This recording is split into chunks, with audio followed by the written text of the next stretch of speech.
किले उदंड वर्णिले क्षेत्र महिने, ऐशी चंद्रभागा ऐशी भीमातीर, ऐसा विटेवरी देव कोठे, ऐसे संत जन ऐसे हरिदास, आणि ऐसा नामघोष सांगा कोठे. तुका म्हणे आम्हा नाथा करणे, आणि पंढरी नेली देवे. गुरुर ब्रह्म गुरुर विष्णू गुरुदेवो महेश्वरा, गुरु साक्षात परब्रह्म तस्मै श्री गुरुवे नमः. आता 14 बदली काही वेळ घालत नाही. आमच्या बरोबर ते महाराजांनी मस्त वाढवून केलेले, काय सगळ्यांनीच करावं असं काय. आणि म्हणून ते 2 मिनटं आपण इकडं घालू. पाणी आले का? आज याच ठिकाणी सेवेसाठी घेतलेला अभंग संत तुकाराम महाराज आणि यांचा आहे. आणि अभंग आहे उदंड पाहिजे उदंड ऐकिले उदंड वर्णिले क्षेत्र महिने, ऐशी चंद्रभागा ऐसे भीमातीर्ण, ऐसा विटेवरी देव गोठे, ऐसे संत जन ऐसे हरिदास, आणि ऐसा जय घोष सांगा कोठे. तुका म्हणे आम्हा नाथा कारणे, आणि पंढरी निर्मिली देवे.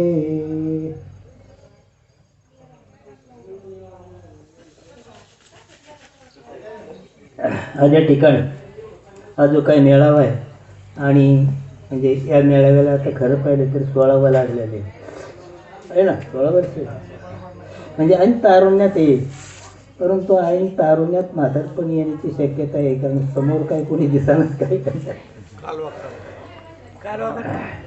चला जे असेल ते असेल. आणि साधू संतांनी ते सांगितलं ते अनादी काळापासून अशीच परंपरा चालत आलेली आहे. जे चांगलं असतं ते जास्त काळ टिकत नसतं, थोडे दिवस टिकतं, आणि ते लोप पावत असतं. लोप पावल्यानंतर कुणीतरी परत जन्माला येत असतो आणि ते परत वर आणत असतो. आणि अशाच प्रकारची परंपरा आता सुरू झालेली आहे. आणि म्हणून त्याच्यात दुःख मानायचं काही कारण नाही. कारण शेवटी काही केलं तरी हा प्रारब्धाचा विषय. कुणी यायचं माळ घातल्यानंतर पर्वत दिल्यानंतर कुणी किती वर्ष त्याच्यामध्ये राहायचं, आणि कितव्या वर्षी माळ काढायची, कितव्या वर्षी घालायची, हे सगळं ठरलेलं आहे. आणि त्याचप्रमाणे हे होणार आहे नाही का. इथं व्यासपीठावरचा काढीन तर यांचं काही सांगतात नाही, काही भरवसाच नाही कुणाचं काय. आणि प्रारब्धाच्या आधीने कोणी कोरोनात काढीन, कोणी कशात काढीन, कोणी टी व्हीत काढीन, कोणी कशात काढीन. सगळं काय प्रारब्धे जोडी धन प्रारब्धे मिळे मान, प्रारब्धे होई सुख आणि प्रारब्धे होई दुःख, प्रारब्धेची भरे पोट आणि तुका करीना बोबट. म्हणजे सगळंच प्रारब्धाने होते. काय बोबट करून कुणाला सांगायचं माझं पोट भरत नाही म्हणून. आणि ते प्रारब्धाच्या अधीने त्याप्रमाणे होणारे झोपून म्हणजे प्रारब्ध. मग तुम्ही देरे हरी पांगावरी झोपून राहता. प्रारब्ध तुमच्या मागे झोपून द्यायसाठी येत नाही, ते तुम्हाला उठवायला येत असतं.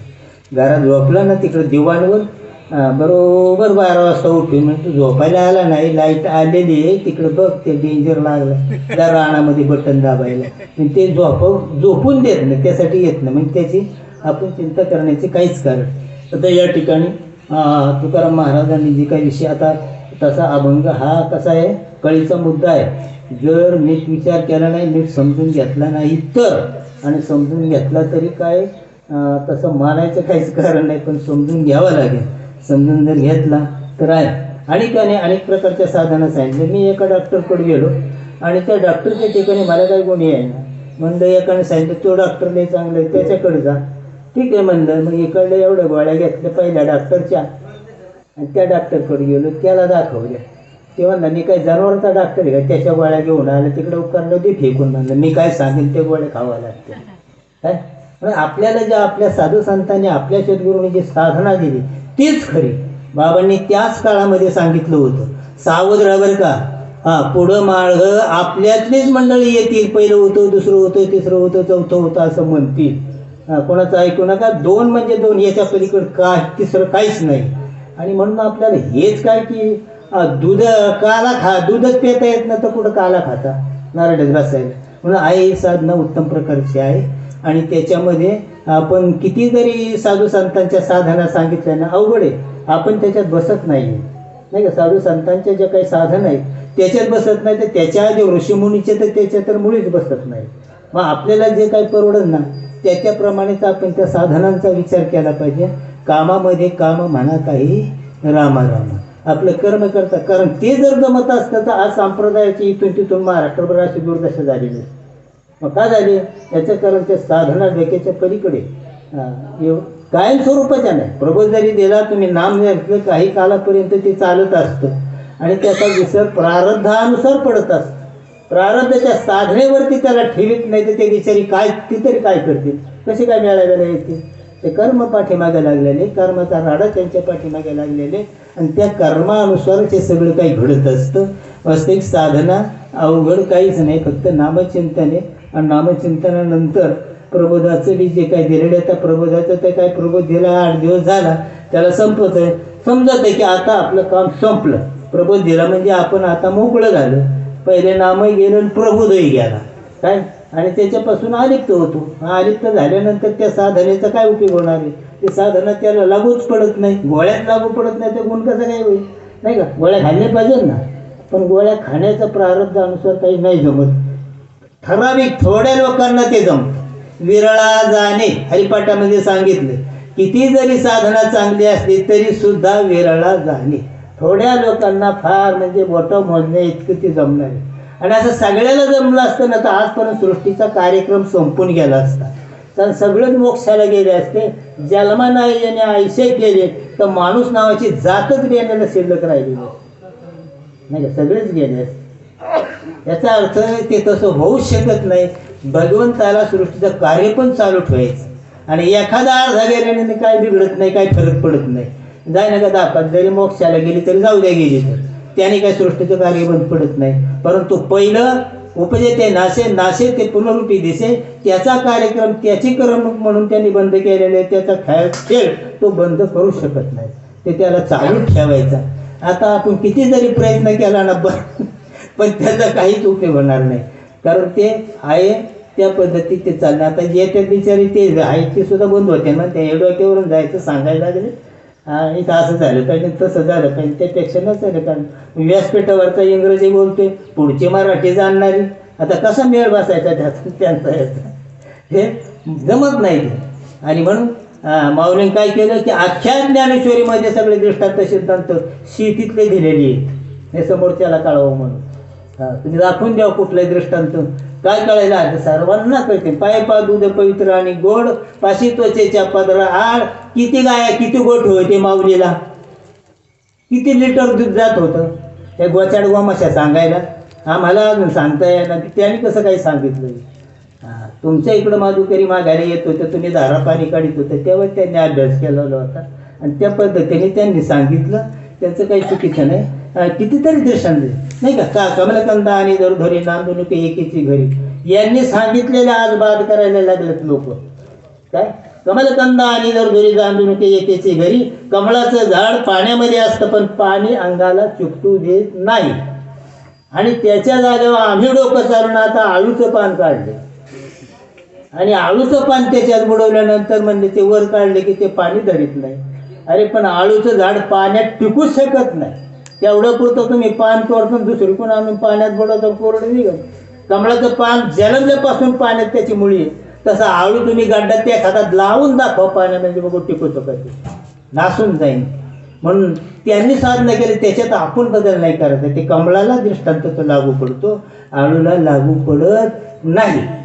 अशा पद्धतीत आहे. आणि म्हणून या ठिकाणी जो काही याच्यात दाखल घेतलेला आहे की उदंड पाहिले उदंड ऐकले. तुकाराम महाराज म्हणतात आजपर्यंत या सृष्टीमध्ये या जगाच्या पाठीवर अनेक आम्ही काय केलेले, अनेक तीर्थक्षेत्र पाहिलेली. उदंड पाहिले उदंड ऐकले, ऐकले सुद्धा, पाहिले सुद्धा, तिथं जाऊन सुद्धा आलेले. पण 80 चंद्रभागा पंढरपूरून, 80 चंद्रभागा 80 भीमा तीर आणि ऐसा विटेवरी देव कोठे.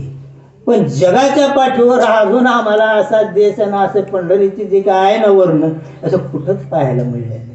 80 संत जन आणि 80 हरिदास नाही का? आणि ऐसा नाम घोष सांगा कोठे. तिथं जो चालतो ना नामघोष, हा कुठंच पाहायला मिळत नाही. अशा प्रकारे आमचं हे पंढरीचं क्षेत्र आहे. लक्षात येत आहे ना पाहुणे? त्या पंढरीचं वर्णन चाललेले कुठल्या मंगळवेढ्याच्या त्या ठिकाणी जे काय पंढरी त्याचं वर्णन चालले. जगाच्या पाठीवर अशा प्रकारची पंढरी, अशा प्रकारचा जयघोष, अशा प्रकारचे संतजन, अशा प्रकारची भीमा, अशा प्रकारची चंद्रभागा आणि जगाच्या पाठीवर आम्ही अनेक ऐकले पण कुठंच पाहायला मिळत नाही.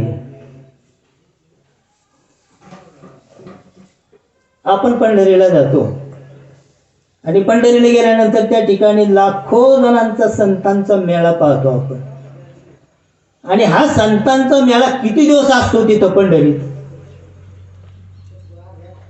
आपण घरी असतो तर ते तुमच्या पुढे निघालेले असते नाही का. ट्रकमध्ये लगेच काला सोडून देते, त्याच्यात ते पालख्या बिलख्या टाकून गावात हजर बांधरावा. आणि मग कुठं पंढरीत मेळा राहिला, कुठं आवाज राहिला, कुठं संतजन राहिले. आणि हरिदासाचा पत्ता नाही. जास्तीत जास्त 4-2 दिवस पंढरीमध्ये अशा प्रकारचा जयघोष, अशा प्रकारचा मेळा हा होत असतो. परंतु पंढरीची यात्रा संपली की पुन्हा जर तुम्ही तिथे गेला तुम्हाला तिथं टाळ वाजलेला सुद्धा ऐकायला मिळणार नाही. बरं, चंद्रभागा म्हणावा तर ती सुद्धा अखंड नाही नाही का. तिला पाणी असलच असं नाही, दरसाल त्याला त्या कुठून सोडतात पाणी. काय हा ते मोठं धरण कोणते? उजविनीतून पाणी सोडावं लागेल. पण साधू संतांनी अशा भीमामात चंद्रभागेचं वर्णन केलेलं नाही. जी अखंड वाहते ना या चंद्रभागेचं वर्णन केले. आता उजविनी आहे, त्याच्या आधी आम्ही जातो उजविनी धरणाच्या अगोदर चिमणी बोंबलीत पाणी प्यायला चंद्रभागेत नव्हतं, हातपाय धुवायला पाणी नव्हतं. आता सोडायची सोय आहे म्हणून तिथं पाणी तुम्हाला दिसतंय, उजविनीतून सोडता येते. साधू संतांनी वर्णन केलं हे शाश्वत जे आहे ना त्याचं वर्णन केलेलं, की जे शाश्वत जे काय त्या ठिकाणी जे काय संतजन आहे त्या संतजनाचं वर्णन केलेले. अखंड हे संतजन त्या पंढरपुरामध्ये असतात. अखंड असले हरिदास त्या पंढरी नगरीमध्ये असतात आणि अखंड त्याचा जयघोष त्या ठिकाणी कधीच बंद पडत नाही. म्हणून तर सांगितलं उदंड पाहिले, उदंड ऐकले आणि उदंड वर्णिले क्षेत्र माहिले. मग असं तर त्या ठिकाणी नाही. मग तुकाराम महाराजांनी हे वर्णन केलंच कसं त्या ठिकाणी? वर्णन करण्याला एक म्हणून आधीच तुम्हाला सांगितलं काय आहे की थोडा वादातीत विषय आहे, परंतु अर्थ लोपला पुराणे नाश केला शब्दज्ञानी. या शास्त्राचा, या अभंगाचा, पुराणाचा सुद्धा त्यात त्या ठिकाणी खरा अर्थ लोप पावलेला आहे आणि खोटा अर्थ प्रतिपादन केला जातो. त्या पंढरीचं वर्णन केलं जातं. त्या पंढरीचा आणि या अभंगाचा काळी मात्र कुठंही संबंध नाही. मी म्हणतो या आजच आम्ही ऐकतोय नाही का, आम्ही आजच ऐकतोय की त्या पंढरीचा आणि या अभंगाचा संबंध नाही. आता आपल्याला कसा संबंध नाही ते आपल्याला सिद्ध करायचे.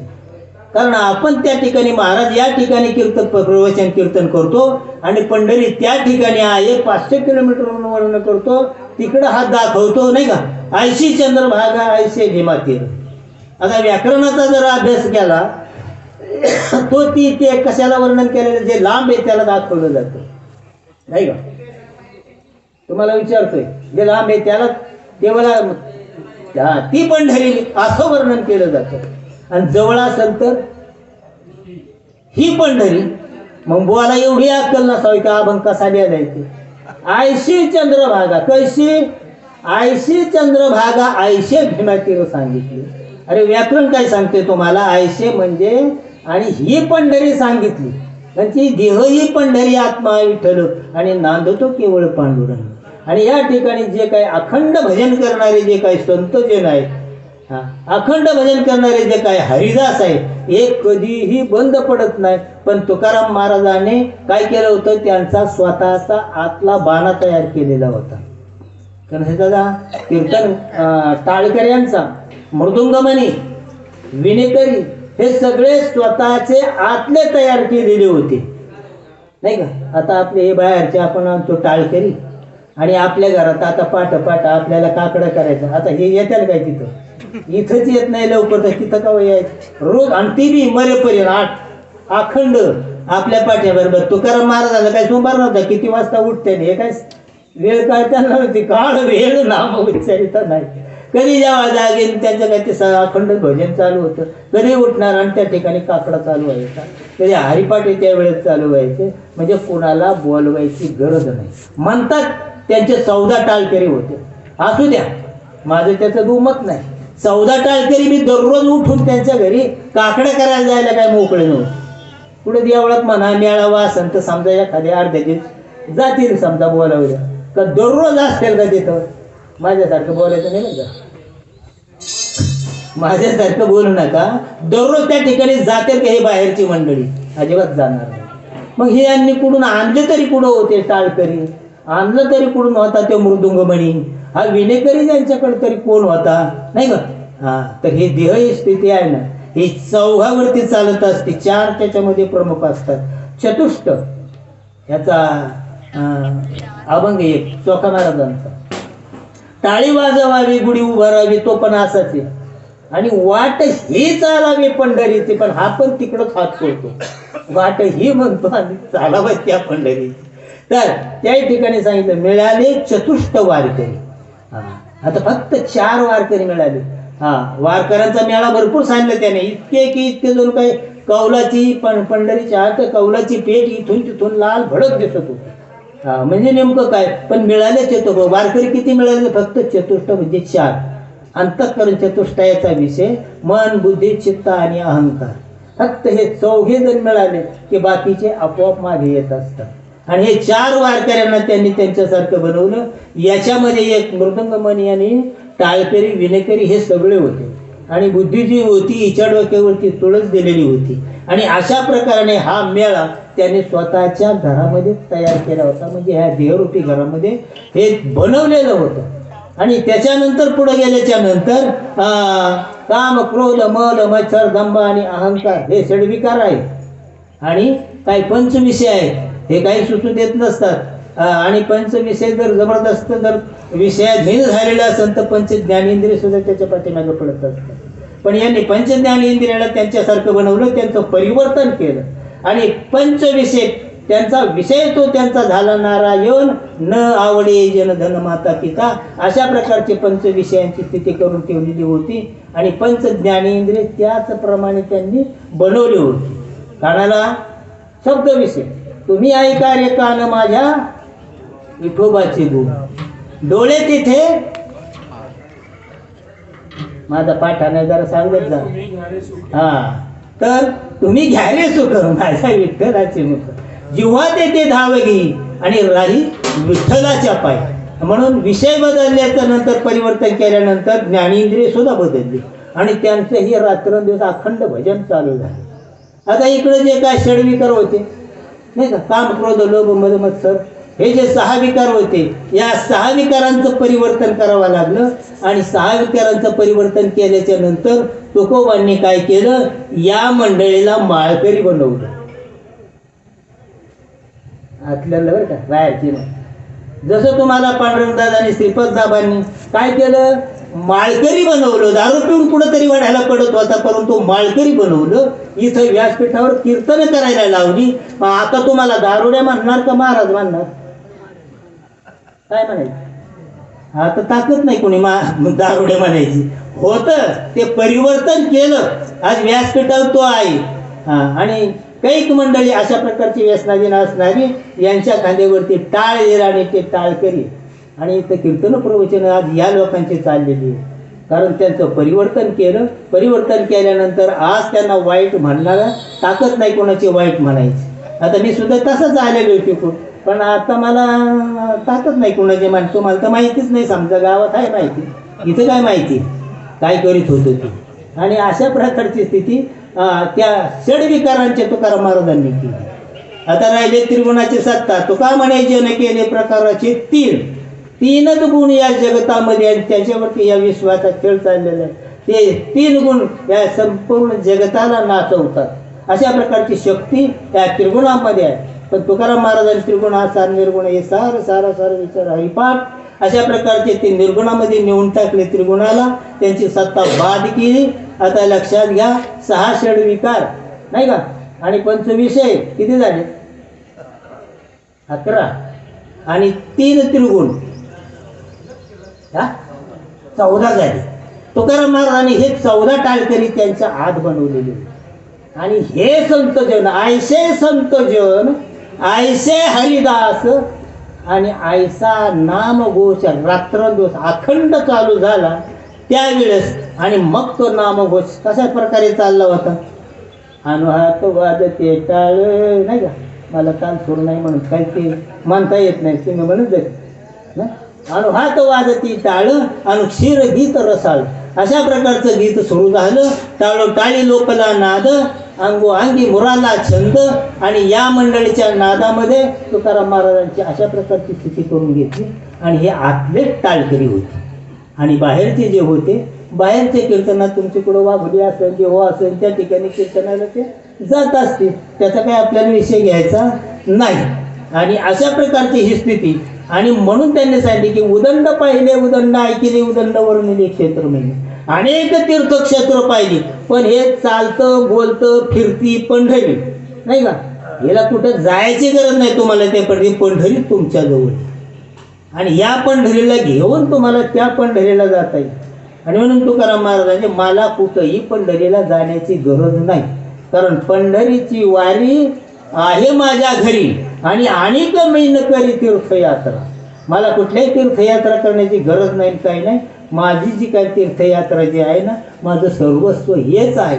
आणि म्हणून ही पंढरी भगवंताने आमच्यासाठी निर्माण केलेली आहे. कुणासाठी? अनाथासाठी, ज्याला तिकडं जाता येत नाही. आता आलं परत येणं, ज्याला पंढरीला जाता येत नाही, काय कुठंच जाता येत नाही. मग तुम्हाला तुमच्या सद्गुरूंनी पंढरीची वारी चालू करून दिलेली आहे ना. प्रत्येकाला वारी चालू केली का नाही? वारी चालू करून दिलेली. नका जाऊ कुठं, पण त्या तरी पंढरीत राहताल का नाही? कामामध्ये काम म्हणा, काही राम राम. मी कधी अवघड विषय सांगत नाही. ते मग अशी बोराटी महाराजांनी सांगितले, त्यांचा अभ्यास आहे. मग कारण त्या साधना आहेत, परंतु साधना अवघड आहेत, कारण सर्वांना त्या जमणाऱ्या नाहीत. आणि म्हणून सर्वसामान्य जीवांच्यासाठी श्रीबाबा रामदास बाबा आणि पांडुरंग दादा यांनी त्या साधना सांगितल्या. कामामध्ये काम म्हणा, काही राम राम. तर त्या ठिकाणी काही कोणा संध्याकाळी का व्हायला बिचारी येतात जातात, गोळा करतात. आपण इथं बोलतो त्यांना ऐकू जातात, म्हणतात संध्याकाळी सुद्धा जायला नको बरं का, आपलं कोटाळ करीत काय तिथं ऐकू जाते राहणार. ते सांगत होता मग तिकडं डांबरीला ऐकू जाते. आणि म्हणून या विकारांचा नाश करण्यासाठी त्यांनी या पंढरीचा सर्वांचा निकाल लावला. आणि म्हणून सांगितले की या अशा प्रकारची जी काही पंढरी आणि भगवंताने आमच्यासाठी निर्माण केलेली आहे. आता विषय राहिले की याच्यामध्ये 52 विकार आहेत एकूण. म्हणजे 52 विकार आहेत, परंतु याची कल्पना कोणालाही नाही. एखाद्या, कारण मी तरी काय ऐकलं नाही की ऐकूनच 52 विकार आहेत म्हणून. कारण 52 विकार आहेत. तसं स्वर 16 आणि 36 व्यंजन किती होत्या? 36 आणि 16 52. ह्या मातृका सुद्धा 52 आहेत. आणि याच्यामध्ये विकार पण 52 आहेत. आणि या विकारापासून, नाही का, या मातृकापासून पत्त्याचा डाव काढला तो 52 पाण्याचा. याच्यामध्ये 4 देह, त्याच्यात 4 रंग आहेत, पण ते 4 देह त्याच्यात पण, याच्यात त्याच्यात काही फरक नाही. तुम्ही जर पत्त्या सोडून दिल्या तर तुमचं कल्याण होईल. आणि खेळत बसलं तर वाटोळं होईल, एवढं साधू संत सांगतात. कारण मग त्याच्यासाठी धर्मराजाचं सांगितले, इंद्रल राजाचं सांगितले, त्यांचं काय झालं. आणि म्हणून हे 52 विकारांचे नावं कमीत कमी आपल्याला माहिती असायला पाहिजे. रात्री आमच्या महाराजांनी एका घेतली होती थोडीशी ओवी. जुने पुराणे जाते गे फिरत आले दुरून, आणि येता जाता चौखानीचे दुःख भोगले दारुण. म्हणजे अनंत जन्मापासून 4 युनीतून हे जे काय जातं हे फिरत फिरत आलेले. आणि त्या अनंत युनीपासूनचं जे दुःख, तो सूक्ष्म कारण आणि महाकारण, या 4 देहातून फिरत आलेले. आणि इतकं दुःख भोगलं. आणि कुणामुळे दुःख भोगाची पाळी आली, कुणामुळे दुसऱ्याने तुमच्या आतमध्ये आहेत, यांनीच त्रास दिला, यांच्याच तडाक्यामध्ये हे जातं सापडलं.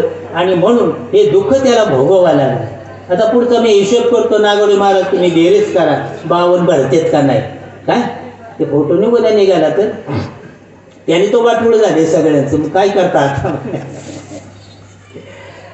5 पंचक संकल्प विकल्प द्वैत त्रिवितापत्रे गुण यांनी केला घात. किती झाले कोणाला माहिती असं ऐकूत.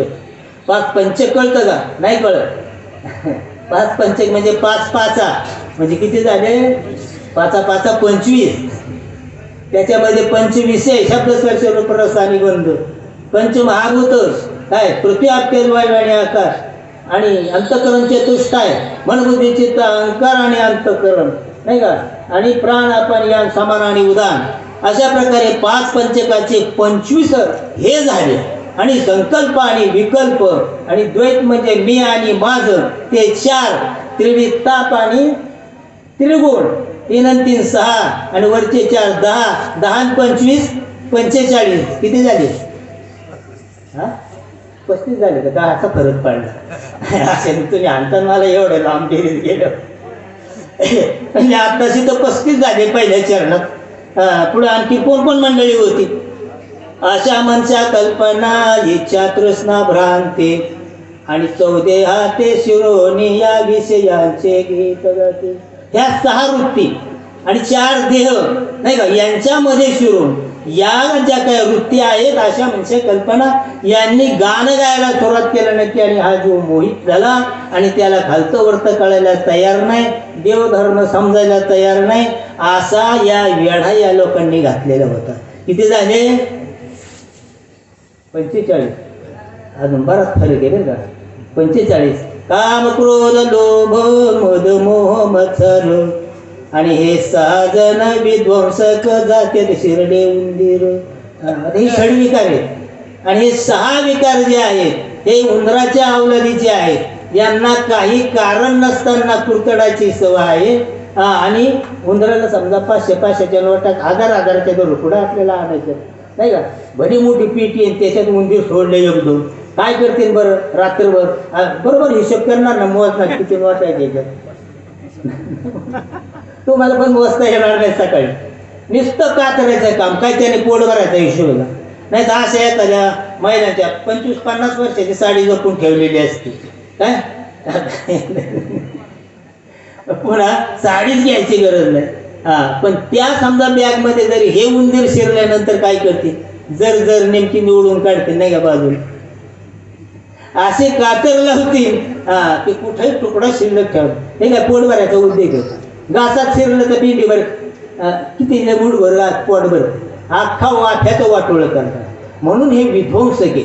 आणि हे विध्वंसक म्हणून सांगितलं हे जे काही विध्वंसक आहेत ना जात्यात शिरले उंदीर याला जात म्हणलेली. हे देहरूपी जे जात आहे ना याच्यात हे षडविकार शिरलेले आहेत. किती झाले? 51 झाले. 51. अजून एक कमी काहीतरी राहिले नाही का. हे लटक्या मायेचा घडीमोडी क्षणात आणि लटकिया पुरात जग गेले वाहत. आता इथे माया आली बघा 52. आणि अशा प्रकारचं एवढ्या 52 याला याडा घातलेला या जात्याला काही सुटून द्यायला तयार नाही.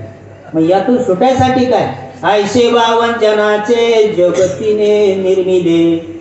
असे एक करता अख्खं विश्व असं बनवलेले. 52 जनाचे जगतीने निर्मिले आणि माझे जाते तयात ऋतोनी वैसले. आणि हे जात त्याच्यात अडकून बसलं या 52 जणाच्या 52 विकारामध्ये बसलेले. यातून सोडविता नाही सद्गुरु वाचोनी आणि शरण जाते श्रीपादाला काया वाचा मनाने. आता त्याच्याशिवाय याला पर्याय नाही. आणि ह्या जात्यामध्ये व्यवहारी जाताने या जात्यात काही फरक नाही. त्याला खाली तळी वर तळी वर एक दांडा खाली एक दांडा जीव शिव त्याही जात्यात. एक वर वाटा असतो एक पुंचा असतो ती पीठ जाडायला नाही का. आयशे दळण दळेता अहंकार हल्ला खुंटा आणि श्रीपादाने प्रभुदाचा माथा मारला गोटा. तेव्हा पुढं ठोक्यात गेला तेव्हा मग जराशी जाग्यावर आला. तरी बोराटी महाराज म्हणतात त्या पद्धतीने दापाची वेळ आली की ती हलतेच. फक्त काही होत नाही ते तसंच चालायचं काय म्हणतात ना. काय पहिले म्हणायचे तासाआड बैलाला आणि देसाआड बायकोला हरावा लागतं तरच तासाव चालते असं म्हणत होते पहिले बरं. आता कोणी आता नवऱ्याला ठोकावा लागतं तेव्हा तासावतो. श्रीपदाने विवेकाचा माथा मारला गोता. सुंदर झाले जाते गे कधी श्रीपदाची भेट झाली तेव्हा. सुंदर झाले जाते गे फिरते बहुत, म्हणून तर इथं आले पुढं बकरीवाडी. फिरते बहुत आणि वव्या गाते श्रीपादाच्या उभे राहून द्वारात. आणि अशा प्रकारचं हे जातं आहे.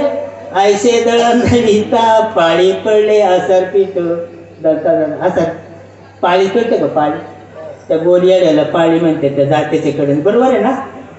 यांना तरी काय माहिती राहिली आता बी नाही. आता गिरण निघाली नाही का, मिक्सर निघाली, त्यामुळे ही सण पाळी पडले असर असर काय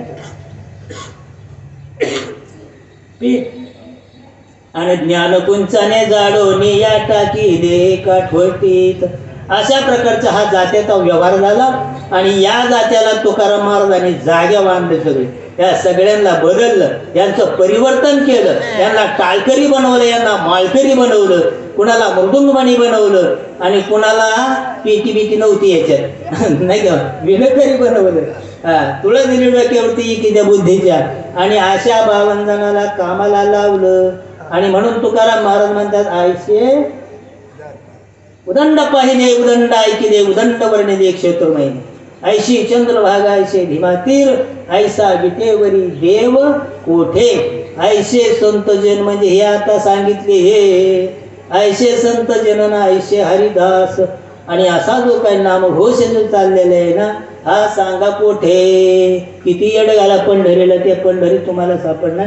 आणि त्या पंढरीचं सांगितलंच नाही, ते या पंढरीत सांगितलं नाही का. ऐशी चंद्रभागाना ऐशे भीमाती. पण या चंद्रभागेला पाण्याचा तोटा नाही. हिच्यात कुठूनही कुठल्या धरणातलं पाणी सोडवा लागत नाही. इथं नुसतं स्मरण केलं, ध्यान केलं ना या चंद्रभागेचं, त्यांच्या या आणि या चंद्रभागेचं, की तुडुंब भरून वाहू लागतात. नाही का, पाणी सोडायची गरज नाही, परंतु ध्यान करणारा पाहिजे. तर मनाने नाही यायचं. मनाने येते दुसऱ्याने ठोकलं का नाही, आणि मग येईन मनाने, पण ते सगळ्या दुःखाच्या लाटा येते. आणि हे येतं हे वेगळं. अशा प्रकारचे भीमाचंद्रभागेचं स्मरण करा, ध्यान करा. आणि ते ध्यान मनन केल्याच्या नंतर आपोआप तुमच्या डोळ्याने, आमच्या डोळ्याने, सगळ्यांच्याच काय आमचं तरी बोंब पडते कधीतरी, हे मेळाव्याला येतो म्हणून तरी ध्यान होते. तुमच्या हे तुमचं उपकार आहेत, मेळावा ठेवताय. नाही तर घरी कशाचं ध्यानाने ज्ञान आलं अजिबात नाही. आपण ते कधी चिंतनच करत नाही. सवड कुणाला एवढं चिंतन करायला, सवडच होत नाही. काही देतं मांडीवर डोक्यात, दुसरंच काय डोक्यामध्ये येईल. आता 25 बाया रानामध्ये लावल्या कांदा लावायला. आता त्या रानात येऊन बसल्या, अजून रोप उपटायचे. आणि मी बसलो देवाऱ्या पुढे चिंतन करायला, हरिपाठ मानायला. मला सगळ्या बाया दिसायला. आता कसं चिंतन करायचं काय सांगितलं. त्याच्यापेक्षा मातीत गेलं म्हणलं चिंतन, आपण वाटेनेच हरिपाठ म्हणून. आणि रानात जातो हरिपाठ म्हणत म्हणत गेलो. नेमकं बांधव गेलं, हरिपाठ संपला, आरोळी ठोकली, बाया एकदम जाग्या. आता बाया तिथं नाही का, देवही तिथं आणि खोरही तिथं, भरणं तिथं, कांदत होत. आता डोक्यात दुसरा यायला दिसेल. आणि म्हणून तर साधू संत अरे बाबांना असंच करा, कामामध्ये काम, म्हणा काही राम राम, हरी बोला खाता हरी वेला पोता पिता. उठत पिता म्हणजे दुसरं नाही काही नाही का. हरी बोला खाता ब्रह्मरस, हरी बोला खाता हरी वेला पिता. उठता बैसता हरी बोला भांडता हरी बोला कांडता. आता वास्तविक याचे सगळे अर्थ वेगळे. भांडतात, काढतात, दळतात. दळण म्हणजे आणि काढणं म्हणजे उखळाच काढतो आपण, ते टारकाल काढीत असतो साडीचं नाही का. अशा प्रकारे करत जा. आणि ते केलं तरी तुमचं आमचं काम सहज होईल. आता बोलता बोलता परत आता काय, आता मी यांचा गुरु आहे, याच्यामुळं मला काही टकटक नाही केलं त्यांनी, पण आपण मनाने ओळखलं पाहिजे नाही का. म्हणून झालेली सेवा या ठिकाणी श्रीपाद बाबाराव जातो आणि पांडुरंगदादा यांच्या चरणावरती अर्पण करतो. आणि या ठिकाणी सेवेला पूर्णविराम देतो. पुंडलिक वरदा हरी विठ्ठल.